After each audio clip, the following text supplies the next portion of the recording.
Bismillahirrahmanirrahim. Assalamualaikum warahmatullahi wabarakatuh. Alhamdulillahi rabbil alamin. Allahumma fassalli wa sallim ala sayyidina wa nabiyyina wa maulana Muhammadin wa ala alihi wa ashabihi wa azwajihi wa dzurriyyatihi wa man tabi'ahum bi ihsanin ila yaumiddin, amma ba'du. Para jamaah sekalian yang disayangi Allah dan dicintai Allah, kita diciptakan oleh Allah Subhanahu wa taala di dunia ini tidak lain dan tidak bukan, tujuannya adalah untuk beribadah kepadanya. Sebagaimana Allah menyebutkan dalam firman-Nya, "Wa ma khalaqatul jinna wal insa illa liya'buduni." Aku tidak ciptakan jin dan manusia kecuali hanya semata-mata beribadah kepadaku. Jadi tujuan kita hidup di sini, di dunia ini yang sementara ini, tidak lain dan tidak bukan adalah untuk beribadah kepada Allah. Beribadah di sini adalah mentaati perintahnya, meninggalkan larangannya. Itulah bentuk ibadah. Dan ibadah ini, kata ulama, secara garis besar itu terbagi menjadi dua bagian. Yang pertama namanya ibadah mahdhah, dan yang kedua disebut namanya ibadah ghairu mahdhah. Ibadah mahdhah itu adalah yang bisa dikatakan ibadah yang murni, dan ibadah ghairu mahdhah adalah ibadah yang tidak murni, tapi dimasukkan kata ibadah. Apa yang contohnya ibadah mahdhah dan ghairu mahdhah? Nah, ibadah mahdhah ini itu biasanya adalah ibadah yang kita kerjakan baik kepada Allah Ta'ala ataupun kepada makhluk Allah Ta'ala yang mempunyai syarat dan rukun. Yang mempunyai syarat dan rukun, dan ibadah itu dicontohkan oleh Nabi kita Muhammad SAW. Ketika dicontohkan di sini nanti ada hukum-hukum yang tertentu. Apabila ibadah itu tidak memenuhi syarat dan rukunnya, maka ibadah itu dikatakan tidak sah. Nah, biasanya ibadah mahdhah modelnya seperti itu, seperti sholat, zakat, puasa, haji, kurban.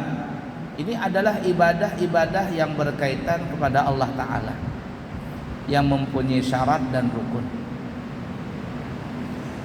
Atau ibadah yang berkaitan kepada makhluk Allah Ta'ala, tapi yang ada syarat dan rukun, maka itu juga disebut ibadah. Ibadah mahdhah, ibadah yang murni, karena dicontohkan oleh Nabi dan para ulama, terutama ulama fikih, mengaitkan dengan syarat dan rukun supaya ibadah itu sah. Nah, contohnya umpama pernikahan, jual beli, bab muamalat nih ya, utang piutang, sewa menyewa, ini adalah ibadah yang berkaitan kepada makhluk yang mempunyai rukun dan syarat. Jadi kalau kita berjual beli dengan baik sesama muslim atau kepada yang bukan muslim, tetapi syarat dan rukunnya sempurna, maka kita mendapatkan pahala di situ. Begitu juga apalagi pernikahan. Tentu yang mempunyai syarat dan rukun maka ini mendapatkan pahala. Nah, itu contoh ibadah mahdhah. Kemudian yang kedua adalah ibadah ghairu mahdhah, ibadah yang tidak 100% murni. Ini biasanya ibadah yang tidak ada terkait dengan syarat dan rukun. Kalaupun juga ada, ya paling-paling syaratnya saja, rukunnya tidak ada, dan tidak ada contoh langsung dari Rasulullah SAW. Ibadah yang seperti ini banyak sekali. Maka kalau kita melakukan ibadah itu, kita tidak mendapatkan pahala. Ya contohnya gotong royong, apa lagi? Kemudian kita menolong orang, apa lagi? Kemudian kita mungkin berkata-kata baik. Dan berkata-kata baik ini kan Nabi cuma mencontohkan kalimatun thayyibah, kalimat yang baik. Dan kalimat yang baik ini adalah bisa dikatakan baik melihat sikon, situasi dan kondisi, dan juga melihat daerah tersebut, bahasanya, gaya bahasanya, gaya nadanya, dan daerah tersebut. Bisa saja di daerah tersebut umpama kalimat itu dikatakan baik, tapi di daerah lain dikatakan tidak baik.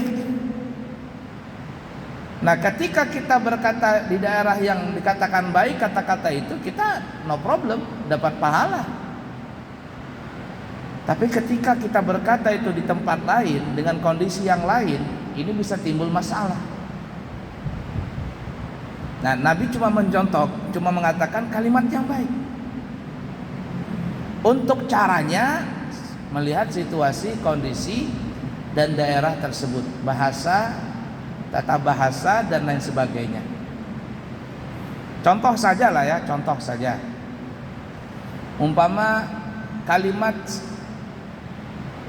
membutuhkan, saya membutuhkan engkau. Kalimat membutuhkan itu sangat lumrah kata-kata di Indonesia. Tapi kalau kita pergi ke Malaysia, jangan coba-coba mengatakan saya membutuhkan kamu. Wah, itu bahasanya sudah beda itu. Sudah beda sudah. Artinya sangat jelek sekali. Nah, terus terang saya ketika sekolah di Hadramaut, saya sering berkumpul, bahkan satu kamar dengan orang Melayu, orang Malaysia, orang Singapura, ada pernah juga orang Thailand. Kalau Thailand masih bahasa Melayu. Itu ketika saya berbicara dengan mereka umpama dengan bahasa kita, bahasa yang kita bisa saling memahami, bukan bahasa Arab, maka kata-kata itu sangat jarang keluar dari mulut saya pribadi. Bahkan gak pernah ya, saya bisa katakan gak pernah. Sampai sekarang itu terbawa. Saya sangat sungkan untuk mengatakan kalimat membutuhkan itu. Maka biasa saya ganti dengan memerlukan. Saya memerlukan ini, saya meminta bantuan ini. Kalimat membutuhkan itu sudah bahasanya lain di Malaysia. Yang mudah dipaham kira-kiranya. Nah, seperti itu. Berpakaian juga begitu. Gaya berpakaian kita di suatu tempat, Nabi tidak menerangkan secara gamblang pakaian yang mesti kita pakai. Walaupun memang Nabi memakai bolang, surban, itu pakaian Nabi. Pakaian Nabi, dan kita boleh mencontoh saja dan kita mendapatkan pahala memakai selendang, memakai jubah, memakai bolang. Tapi bolang pun caranya berbeda-beda. Bolang orang Yaman beda dengan bolangnya orang Mesir. Imamahnya orang Yaman dengan imamahnya orang Mesir berbeda. Imamahnya orang Sudan berbeda. Lah, bahkan imamahnya orang Indonesia, orang Jawa juga berbeda. Imamannya orang Jawa kan kayak belangkon begitu. Jadi belangkon itu sudah mencerminkan imamahnya orang Jawa. Saya di rumah ada belangkon. Bahkan kepingin sekali-kali ceramah pakai belangkon tuh gimana rasanya. Ala kulli hal boleh seperti itu. Al-kisah nih ya. Wallahu alam, al-kisah. Dulu ada seorang wali min auliya Allah dari tanah Jawa. Dia berangkat ke Mekah, mungkin berhaji lah atau apa begitu. Karena mungkin adat istiadatnya di kampung sering pakai belangkon, tapi beliau wali min auliya Allah. Maka beliau salatlah di depan Ka'bah, di dalam Masjidil Haram, di depan Ka'bah, pakai belangkon. Lalu datanglah orang Arab biasa yang ya tidak mengerti juga.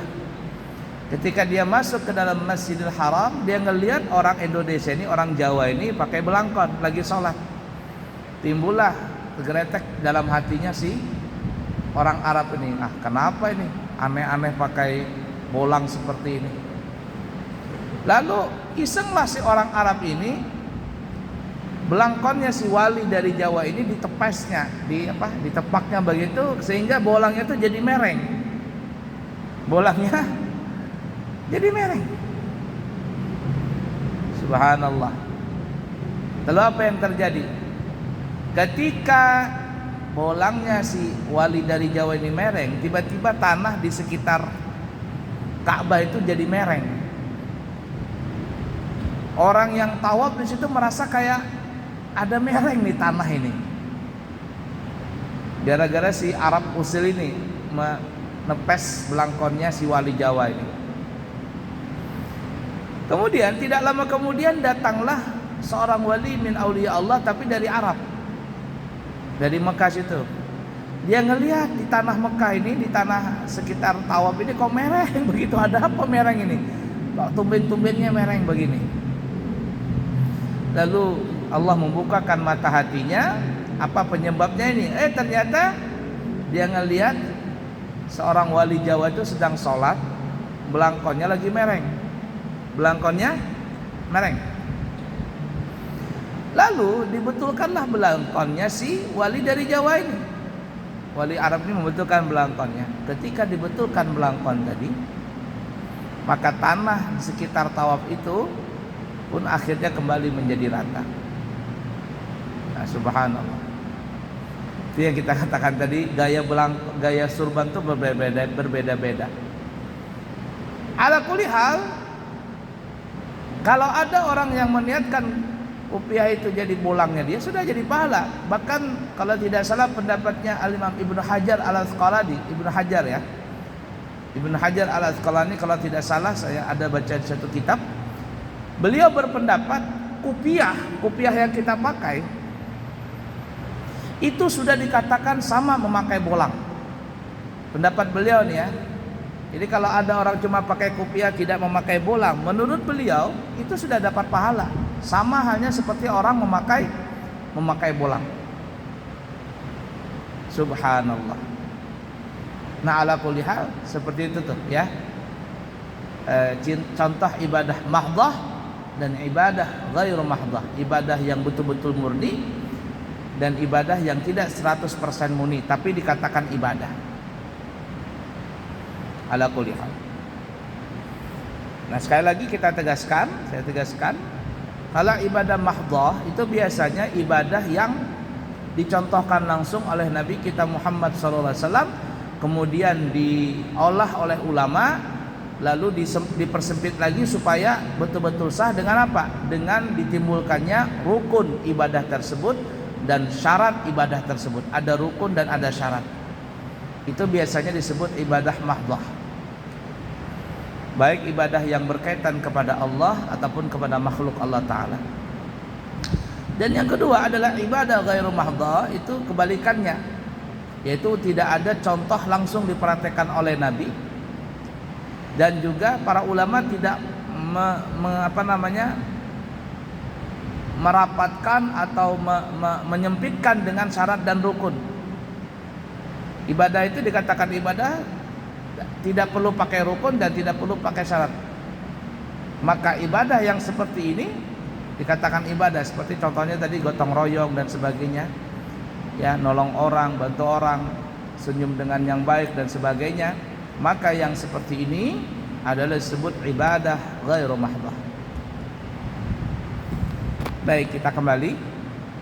Jadi dalam hidup dan kehidupan kita ini para jamaah, tidak lain dan tidak bukan tujuannya adalah untuk beribadah kepada Allah Ta'ala. Dan ketika kita melakukan ibadah itu, para ulama kita mengatakan itu kaitannya terbagi menjadi 3 bahagian. Dalam pelaksanaan ibadah itu yang kita lakukan itu terbagi menjadi 3 bahagian pelaksanaannya, kaitannya. Yang pertama ada ibadah yang berkaitan dengan badan saja. Ketika kita melakukan ibadah itu, ada ibadah yang berkaitan dengan badan saja. Contohnya seperti sholat, baik yang wajib ataupun yang sunnah. Contohnya lagi adalah seperti puasa. Ini hanya ibadah yang berkaitan dengan badan, tidak memerlukan biaya. Tidak ada perlu biaya dalam melaksanakan ibadah tersebut. Nah, kemudian yang kedua, ibadah yang berkaitan dengan harta. Kita melakukan ibadah itu berkaitan dengan harta saja. Tidak ada berkaitan dengan badan. Apa contohnya? Ya contohnya seperti bersedekah, berzakat, berkurban. Itu adalah ibadah yang berkaitan dengan harta saja. Kalau ada orang punya uang, walaupun dia tidak turun langsung ke tempat pelaksanaan pembagian sembako dan sebagainya, dia cuman kasih uang transfer, jadi sudah, jadilah ibadah. Nah, ini hanya berkaitan dengan harta saja, dengan uang saja, tidak berkaitan dengan badan. Kemudian yang ketiga adalah ibadah yang berkaitan dengan hati. Tidak berkaitan dengan badan, tidak berkaitan dengan harta, tapi dengan perasaan, dengan hati saja, dengan qalbun salim, dengan hati yang bersih, hati yang baik. Apa itu? Yaitu contohnya ibadah yang berkaitan dengan hati, yaitu sabar, bertawakal, ya, kemudian pemaaf, husnudzon kepada Allah, kepada makhluk Allah Ta'ala. Ini ibadah yang berkaitan dengan hati. Bahkan disebutkan dalam riwayat hadis, ya, Nabi mengatakan innallaha la yanzuru ila suwarikum wala ila ajsamikum walakin yanzuru ila qulubikum wa amalikum. Allah, kata Nabi, tidak memandang kepada kalian dengan rupa bentuk wajah, badan, body kalian. Nah, Allah tidak mandang itu. Allah tidak pandang yang ganteng, yang jelek, yang putih, yang hitam. Tidak. Dari suku manapun, dari bangsa manapun, dah, Allah tidak pandang itu kalian. Wala ila ajsamikum, dan tidak juga memandang, ya tadi, rupa dan body kalian. Walakin, kata Nabi, tetapi Allah yanzuru ila qulubikum, Allah memandang kepada perasaan hati kita. Wa a'malikum, dan amal ibadah kita. Kenapa hati dengan amal? Karena orang beramal itu mesti diperlukan hati yang ikhlas. Kalau ibadah tapi tidak beramal dengan hati yang ikhlas, sia-sia ibadah itu. Nah, oleh karenanya kata ulama, ada ibadah yang berkaitan dengan hati. Sabar, tawakal, pemaaf, bisa menahan emosi, apalagi, baik sangka dengan Allah, dengan makhluk Allah Ta'ala. Ini adalah ibadah yang berkaitan dengan hati. Kemudian yang keempat adalah ibadah yang berkaitan dengan tiga-tiganya. Dengan badan, dengan harta, dan dengan hati. Tiga-tiganya terkait itu. Kalau tiga-tiganya terkait, maka pahalanya itu luar biasa besarnya. Ibadah apa yang berkaitan dengan tiga-tiga itu? Yang pertama, contohnya adalah seperti ibadah haji dan umrah yang sekarang lagi dilaksanakan sama jamaah haji. Tapi sudah selesai ya. Nafar awal, nafar tsani sudah selesai. Nah itu. Rangkaian haji sudah selesai semuanya. Tinggal siap-siap untuk tawaf wada saja, tawaf perpisahan mau pulang. Tunggu giliran pesawat pulang. Haji atau umrah itu ibadah yang berkaitan dengan tiga-tiganya, dengan badan. Berapa berat kondisi orang yang berhaji itu. Wukuf di Arafah berat dengan kondisi panasnya yang luar biasa. Mabit di Mina selama ada yang 2 hari, mungkin ada yang 3 hari. Jarak kemah dengan jamarat, dengan tempat pelantaran jumrah itu ada yang 6 kilo. 6 kilo jaraknya. Bolak-balik 12 kilo. Kira-kira perlu berapa jam itu? Belum lagi melontar jumrah, belum lagi istirahatnya. Dan kita lihat jamaah haji kita banyak yang tua-tua sudah. Karena tua atau dia dengan kondisi badan yang tidak kuat, yang tidak sehat, tidak fit, banyak yang meninggal dunia. Dengan badan. Kemudian dengan harta. Oh iya, makanya kan ada namanya ONH, ongkos naik haji. Kalau saya sih bukan bilang ONH tapi ONPH, ongkos naik pulang haji. Kalau cuma naiknya aja ada, pulangnya nggak ada, gimana? ONPH, ongkos naik pulang haji. Pakai harta. Bahkan haji furada yang sekali langsung berangkat, daftar langsung berangkat, harganya main ratusan juta. Ratusan juta, ada yang 195 juta. Saya jual itu tahun depan sampai yang berangkat haji, daftar langsung berangkat, harganya 195 juta. Ada yang 250, ada yang 300, ada yang 3,5, ada yang 400 juta. Tergantung hotel, tergantung lama di sana, cepat atau lamanya. Semakin cepat semakin mahal. Jangan dipikir semakin lama mahal. Nah, kalau haji semakin cepat semakin mahal. Lain umrah, kalau umrah semakin lama semakin mahal. Kalau haji semakin cepat, hajinya semakin mahal. Pakai harta. Kemudian orang yang berhaji itu dengan perasaan, latih dengan sabar, jangan ngomel. Karena banyak orang berhaji itu berkelahi, gak sabar dengan kondisi yang berat, perut lapar, hiruk pikuk yang begitu memusingkan, teman-teman yang bermacam-macam model akhlak dan kelakuannya. Kalau gak sabar-sabar, marah, berkelahi, mengumpat orang, jahat sangka dengan orang, memfitnah, menuduh. Itulah yang membatalkan daripada pahala haji, karena hati yang kotor tadi. Nah, jadi haji dan umrah tiga-tiganya, dengan badan, dengan harta, dan dengan hati. Apalagi ibadah yang berkaitan dengan tiga-tiganya itu, badan, harta, dan hati, itu adalah contohnya kata ulama orang menuntut ilmu. Orang menuntut ilmu, terutama menuntut ilmu agama, dengan tiga-tiganya, dengan badan. Gak mungkin orang belajar menuntut ilmu cuma setahun 2 tahun lalu jadi alim tuh jauh sekali keberhasilannya. Orang menuntut ilmu tuh lama. Kalau cuma setahun 2 tahun belum jadi ulama lagi, jauh. Lihat saja guru-guru kita yang menuntut ilmu agama, mainnya tuh main belasan tahun, bahkan mainan puluhan tahun. Datuk Kelampayan saja Syekh Muhammad Arsyad Al-Banjari di Mekah saja itu belajar selama 30 tahun lamanya, atau lebih daripada 30 tahun. Gak mungkin orang belajar cuma setahun 2 tahun jadi orang alim, jauh, gak mungkin. Ketika belajar capek, badan gatalan, Kalau jadi santri itu pasti gatalan badan.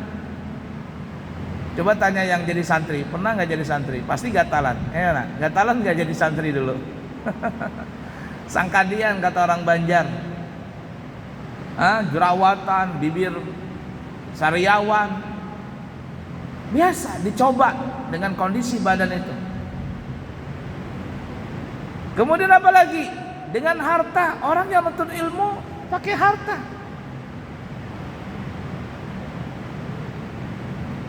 Belanja ini, beli itu, beli kitab, pakai harta. Orang mondok perlu harta untuk mengorbankan hartanya supaya jadi orang yang benar-benar alim, pakai harta.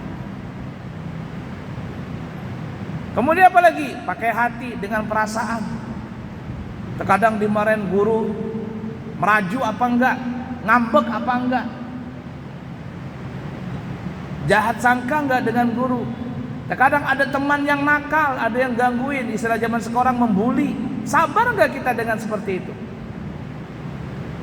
Terkadang dengan keadaan ya, pesantrennya susah dan ini dan itu. Terkadang dalam kondisi rumah tangga, bapak mamanya bercerai, anak jadi korban, tidak diperhatikan.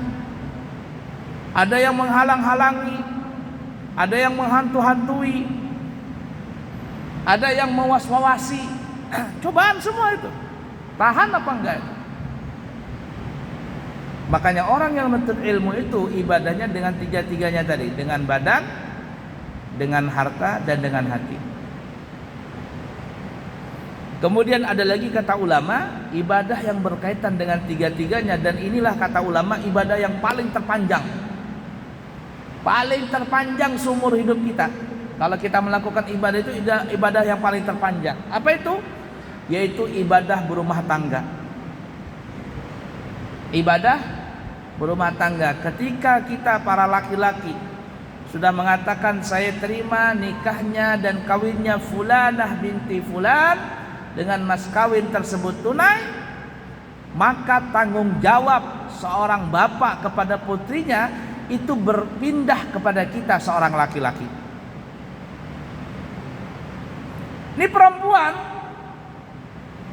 tidak ada kewajiban bagi kita sebelumnya menafkahi dia. Ini perempuan, tidak ada kewajiban bagi kita untuk memberikan dia perintah melaksanakan ibadah atau kita melarang dia dalam meninggalkan maksiat. Itu semuanya ditanggung oleh bapaknya. Tapi ketika kita selesai ijab kabul, itu seakan-akan seorang bapak itu berkata, "Nak, hai mantuku, ini anak perempuanku, aku yang jaga dia, aku yang rawat dia, aku yang ngajarkan dia ibadah, aku yang ngajarkan dia semuanya. Sekarang berpindah tangan kepadamu. Artinya surga dan nerakanya di tangan kamu nih. Selamatkan saya punya putri, bawa dia sampai ke dalam surganya Allah Ta'ala. Kalau dia ada salah, tegur. Silahkan ditegur. Tapi kalau seandainya tidak bisa lagi ditegur, selesai sudah. Makanya ada suami tidak sanggup lagi dengan istrinya, akhlaknya buruk, sifatnya buruk, dengan kelakuan yang naudzubillah min dzalik, susah ditegur. Apalagi sudah gaya-gaya pergaulan bebas, selesai. Kata suami, daripada saya masuk neraka gara-gara kamu, kata suami ya sudah. Suaminya pun bisa jadi melepaskan istrinya dari naudzubillah min dzalik. Panjang ibadah tersebut. Dari kita ijab kabul sampai kita meninggal dunia, apakah berhenti? Enggak. Anak kita masih ada. Kita suruh rawat anak kita sama istri kita. Harta kita wariskan kepada anak istri kita. Itu berlanjut terus ibadah. Tidak pernah berhenti itu ibadah. Makanya kata ulama, ibadah yang paling terpanjang dan paling berat, yang mengorbankan badan, yang mengorbankan harta, yang mengorbankan perasaan, yaitu pernikahan, berumah tangga. Luar biasa beratnya tuh. Godaan tuh datang dari mana-mana. Ada yang digoda dalam berumah tangga itu dari suaminya, ada yang digoda dengan istrinya, ada yang digoda dengan anaknya, ada yang dicoba dengan mertuanya, ada yang dicoba dengan mantunya, ada yang dicoba dengan tetangganya, ada yang dicoba dengan hartanya, ada yang dicoba dengan penyakit, ada yang dicoba dengan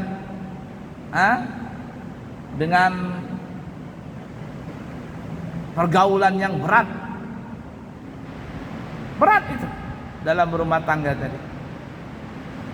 Nah, oleh karenanya yang seperti inilah yang dikatakan dalam Al-Quran tadi, kata Allah, wa ma khalaqtul jinna wal insa illa liya'budun. Aku tidak ciptakan jin dan manusia kecuali hanya menyembah kepadaku. Kenapa? Karena bentuk ibadah itu sangatlah banyak sekali.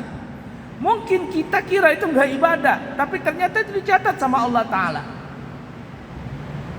Kita iseng dengar orang ngaji di masjid, nyetel kaset ngaji, kita lagi santai di luar mendengar orang ngaji.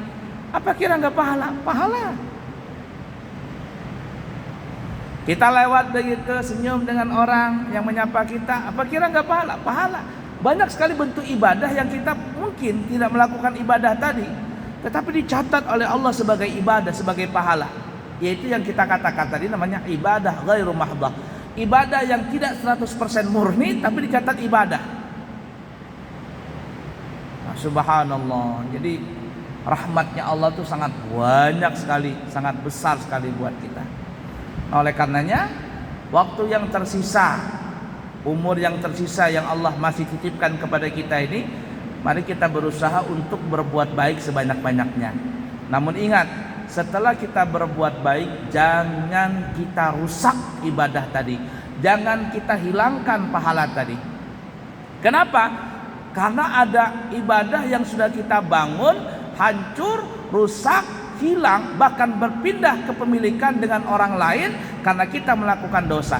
Dan dosa itu kata ulama juga terbagi kepada 4. Maksudnya kaitannya, ada dosa yang berkaitan dengan badan, ya, mabok, zina dan sebagainya. Ada yang berkaitan dengan harta, mencuri, korupsi, nipu.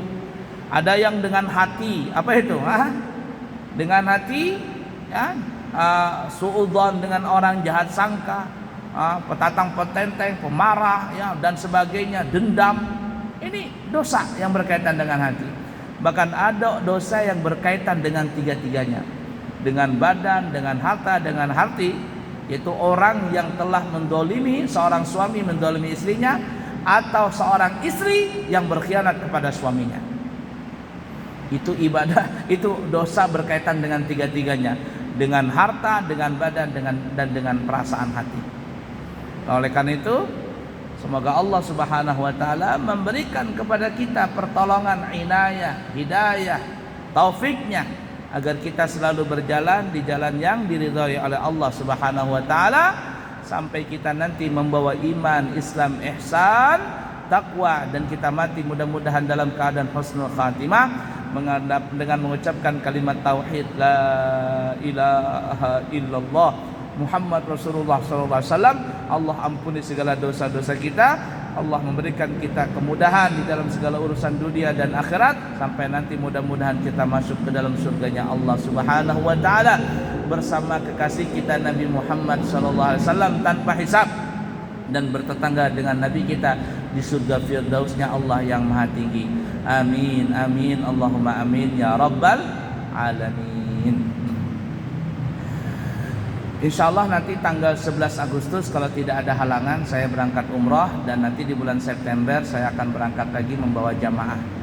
Dan kami umumkan kepada para jamaah, apabila ada yang kepingin berangkat umrah bareng saya, kami buka pendaftaran di bulan Oktober, bulan November, dan bulan Desember. Oktober harganya kita kurangi menjadi 39 juta 12 hari, November harganya 30 juta, dan Desember harganya 29 juta selama 12 hari. Sudah lengkap dari Balikpapan.